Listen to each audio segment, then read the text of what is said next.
Guys, আজকে তোমাদের দেখাবো আমার বাগানে কী কী গাছ আমি বসিয়েছি।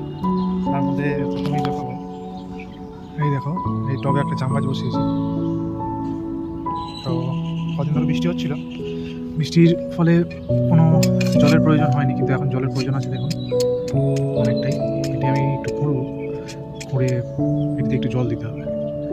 আছে কতগুলো গাছ, এদিকে ফুলের গাছ, তবে এইগুলো অনেক আগাছাও হয়ে গেছে, এগুলোকে ফেলে দিতে হবে, ফেলে নতুন গাছ বসাতে হবে।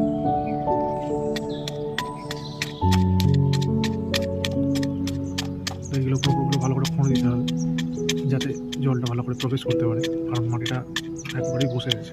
কমপ্লিট। এই দেখুন আমার সবেদা গাছ টবের ফুল ধরেছে, অনেক কটা ফুল ধরেছে।